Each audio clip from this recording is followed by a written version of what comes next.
السلام علیکم ورحمۃ اللہ وبرکاتہ نحمده ونصلی علی رسولہ الکریم اما بعد۔ آج کا سبق سن لیجئے۔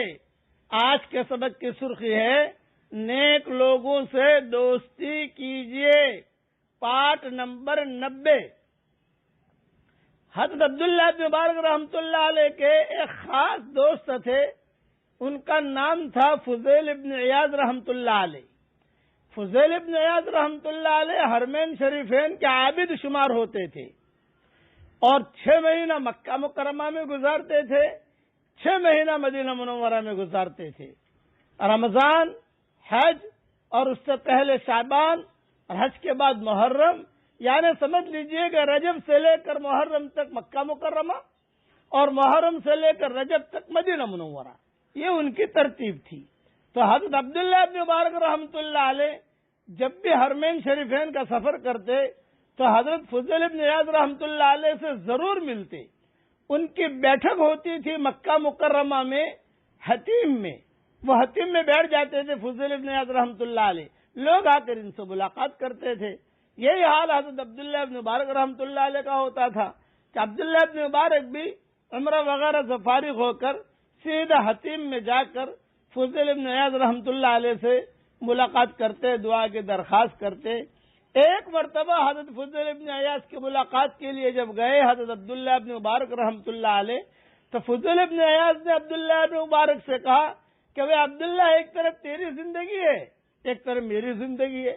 میری زندگی کتنی اچھی ہے، دیکھ، 6 مہینہ مکہ مکرمہ، 6 مہینہ مدینہ منورہ، اور تیری زندگی کبھی صحراؤں میں ہوتا ہے، کبھی جنگلوں میں ہوتا ہے، کبھی عرش پر، کبھی فرش پر، کبھی ادھر کبھی ادھر، اور کہاں کہاں تو گھومتا رہتا ہے۔ بے اللہ نے تجھے مال بہت دیا ہے، تو بھی یہاں پر پڑ جا کر۔ تو عبداللہ بن مبارک حتیم کی وجہ سے اور حرم کی وجہ سے خاموش رہے، اس کا جواب نہیں دیا۔ لیکن جب خراسان پہنچے حضرت عبداللہ بن مبارک رحمۃ اللہ علیہ، تو انہوں نے خط لکھا فضیل بن عیاض رحمۃ اللہ علیہ کو، اور اس خط کے اندر انہوں نے واضح کیا، اس خط میں اشعار لکھے۔ میرے والد صاحب رحمۃ اللہ علیہ یہ اشعار بہت اپنے بیان میں پڑھا کرتے تھے۔ یا عابد الحرمین لو ابصرتنا، یا عابد الحرمین لو ابصرتنا، لعلمت انک فی العبادت تلعب، لعلمت انک فی العبادت تلعب۔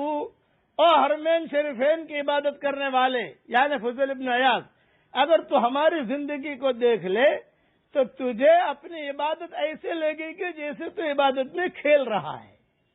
یہ عبداللہ ابن مبارک نے لکھا، بڑا آدمی بڑے آدمی کو لکھ رہا ہے۔ آج ہم کسی کو نہیں لکھ سکتے، لیکن وہ بھی بڑے تھے، وہ بھی بڑے تھے، یہ لکھ رہے ہیں عبداللہ ابن مبارک رحمۃ اللہ علیہ۔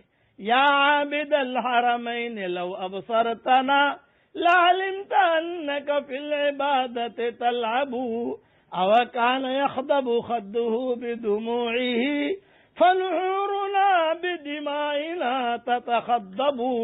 فضل ابن عیاض دعا میں روتے بہت تھے، تو عبداللہ بن مبارک نے اس کا جواب دیا کہ تمہارے رخسارے تمہارے آنسوؤں کی وجہ سے تر ہوتے ہیں، اور ہمارے بدن اللہ کے راستے میں کانٹا لگ جاتا ہے، کبھی اللہ کے راستے میں کوئی چیز لگ جاتی ہے تو خون نکلتا ہے، تو ہمارا بدن خون سے تر ہوتا ہے۔ تو تیرے آپ کے آنسو اچھے ہیں یا ہمارا خون اچھا ہے؟ ریح العبیر لکم ونحن عبیرنا، ریح العبیر لکم ونحن عبیرنا، رہج السنابک والغبار الاطیب۔ مشک اور عنبر کی خوشبو تمہیں مبارک۔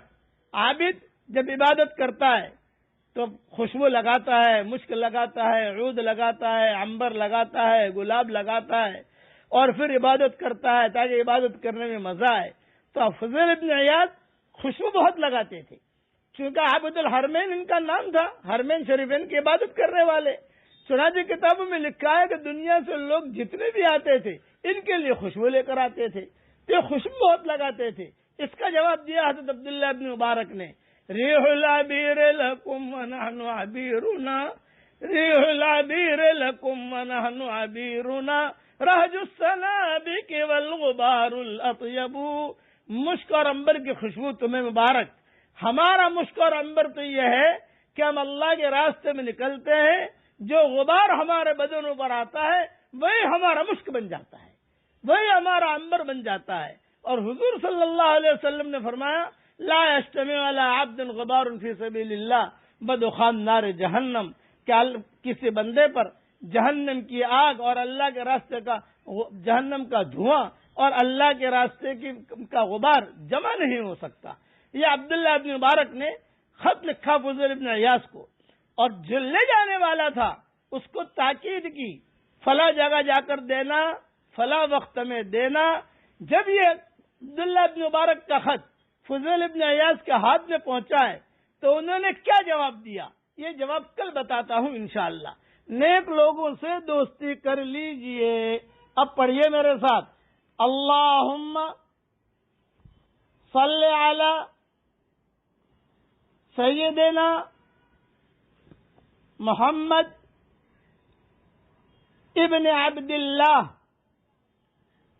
القائم بحق اللہ ما باق